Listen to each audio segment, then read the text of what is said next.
Brutal road trip. Gas station burritos plus a van crammed with dudes. Nothing like a 90-mile-an-hour Dutch oven. Hey guys, Shadylikeatree here, and welcome into Reminiscing with Shady, episode number 92. This is Tony Hawk's Underground 2. This was developed by Neversoft on the PS2, Xbox, GameCube, and PC. Had a couple other developers for the PSP and Game Boy Advance. Published by Activision, it belongs to the Tony Hawk skateboarding series along with Tony Hawk's Pro Skater, and there have been a few more since then. Proving Ground and American Wasteland come to mind. It was released in North America on October 4th, 2004, so this game is not quite it's not quite 11 years old. It's almost 11 years old, but not quite as I'm recording this. This game is very similar to the other games from the the Tony Hawk franchise. A lot of the similar mechanics and gameplay. It's just another level that's kind of added elements, especially right here. We have the new Freak Out bar, which I believe was new to this game. To give you a little kind of heads up on the gameplay here, this is the Boston map. It features a Boston city. Or the city of Boston, I should say, and each map features a different place. I believe Rio de Janeiro is another one. There's, I want to say, Skatopia is another one. There's a bunch more I'm not remembering off the top of my head. I think there's like 6 or 8 cities. I think Rio de Janeiro is another city. Barcelona might be another one. So some American cities, some European cities. There might even be a Canadian city. Vancouver might be a Canadian city. Basically, as the story goes, Tony Hawk and other professional players have kidnapped you and Eric Sparrow, who's the antagonist from the first game, and they're going on this world destruction tour where in each city you get a certain number of points for doing things. Some of these points are reoccurring events like you see me do here. I'm trying to beat the best score. Some of those are in every city. There's also skate. There's you have to tag the tagger, the guy whose name is Splat. He has tagged various places across the city, so you have to put your spray paint over top of that. And then there's also kind of like hidden challenges and achievements. You also unlock other special guest pros that have points and things, and once you complete enough challenges, you can move on to the next level.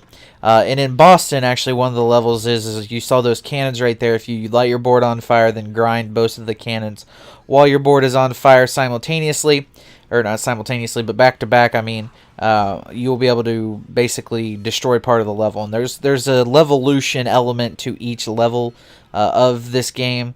There's one where you get to jump over a helicopter. There's a bunch of different stuff. So you just gotta experiment and figure out what ones are what. And also, you have to knock the head off each of the statues, like I just did right there. And I'm gonna go do the other two in this level.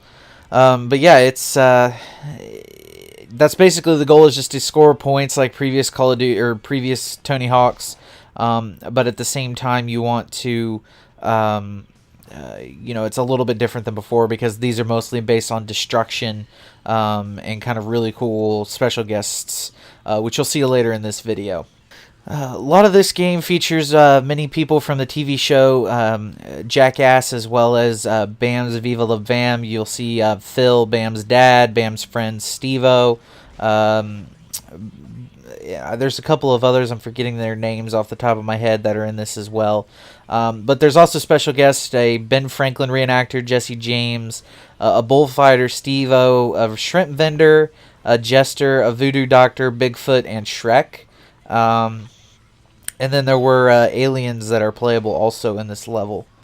What I like about this game is that, this was the quintessential game for me in my, 15, 16-year-old. I guess that's when I played this game, and when it came out, it was really the right game for me. I have a ton of replayability on this. I come back to it all the time. There's really no other skating game I think that's been as good as this one. I think this is kind of the last really good Tony Hawk skating game. I haven't really played a whole lot of others, but at the same time, I think that this is really the best one that they came up with. It has a ton of customization. You can change your board, change your tag, as I said. which has really kind of made it different. You can play with different people every time, and you can really kind of get some of the goals done and get things that are challenging out of the way. There's a whole lot to do, and it takes a long time to do it, but at the same time, it doesn't feel stale. While there are some challenges that do repeat from level to level, for the most part, everything is different in each level, and there's not that repetitiveness that you get in a lot of other games from this time period, especially on the PlayStation 2 and the original Xbox. One of the things that stands out to me about this game, too, is its soundtrack. It has a lot of different stuff. It has everything from Frank Sinatra's This Life to Johnny Cash's Ring of Fire, Jimmy World, Iggy and the Stooges, a number of other things. It's got Disturbed, as I said, Suicidal Machines, The Doors, Violent Femmes, Sugar Hill Gang, The Ramones, The Living End.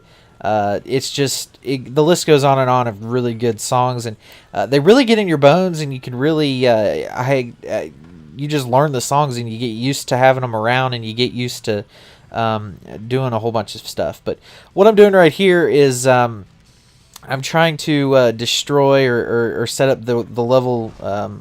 The Levolution, as it's more commonly referred to now. Back then we just called it level destruction because we didn't know any better. But basically the idea is I'm trying to light my board on fire while at the same time lighting the cannons on fire so we can get the explosion that I need. And I think I managed to get it right here. I could be wrong. Yep. And so you just blow it up here, and it gives you access to more of the level. It lets you do some of the challenges a little bit more easily, and kaboom, pow, whap.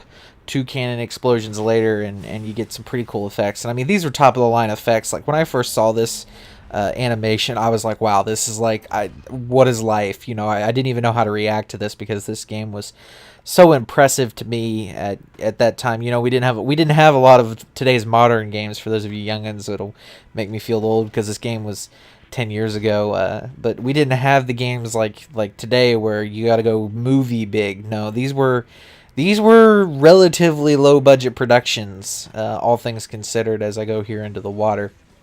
But it was just really fun for me to be able to destroy this level and destroy all these levels, because that was something that you couldn't really do in many other games, or really any other games at all. I did want to talk about how well this game was received. Generally, the kind of consensus is this is a B- game, anywhere from a 79 to really an 84, 85. The one notable exception is Game Informer gave it a 9.75. Some people have accused them of cooking that. I'm not going to be the one to say that they did or didn't, but at the end of the day, it is kind of the main outlier. And this game does generally score higher on the PS2 than it does on the Xbox or GameCube. Just because of its playability and the PlayStation 2 being, in my opinion, significantly better than the original Xbox. But I'm not going to get on my which console war high horse or anything like that. But that was just one of the noted suggestions here that was made about it, was that it was just generally perceived to be better. There weren't a whole lot of changes graphically from the previous one. That's a major complaint. There were some added moves. The sticker slap, the spray paint graffiti, all of that was kind of added. But at the same time, at the end of the day, it's really the same game with just the added elements of the story and kind of the new story, which the campaign's pretty short. I think you can beat it in about 6 or 8 hours, which was really, really short for these days. As that skater blew through right by me, which was really weird. But at the end of the day, I think it was just right, and I have really no complaints about this game other than, it could have been a little bit better on a number of different fronts. As I get taken out by a car there, I was pretty unhappy about that. Another thing that really kind of champions this game, for those of us who really like it, is the kind of bonus additional content that you have throughout this game. And right here you're going to watch some Jesse James on his little motorized scooter, and he has his own challenges. But there's a lot of bonus or added content, if you will, to this game. There's a ton of bonus levels from previous Tony Hawks that are brought back that you can unlock and you can do through classic mode. There's a ton of other challenges that you can try to do. But at the end of the day, it's really the old games kind of rehashed and made better, which when you knock it out of the park like these games did, really that's all you can ask for. At least I feel that way about it. That to me is all you can really ask for. I really don't have too many stories to share when it comes to this game because I generally play this game by myself, but there are 2 challenges, and you're about to see me do one. This challenge here was incredibly difficult for me back then. I was never able to finish it really easily, or well, I should say. It was really hard back then, and I still lose today. As you can see, that challenge, particularly the wheelchair challenge, I always tried to cheat by getting full speed behind him and then pressing the circles so he wouldn't be ready, but I would be. So that was one of the challenges, and then there was the Brazil tagged challenge. I could never for the life of me in Brazil find all the tagging locations, and I spent hours and hours and hours on end going through those, trying to figure out what I did wrong and where they were. And I actually, when I played through this game the second time, I managed to find it and able to make it happen.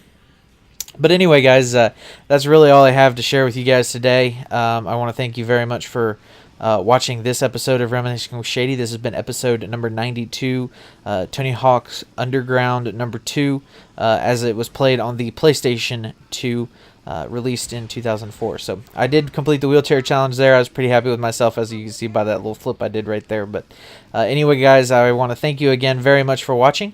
I will see you next time in next week's Reminiscing with Shady, and let me know what you think of this gameplay, this game, and this video in the comments below. I'll see you guys next time.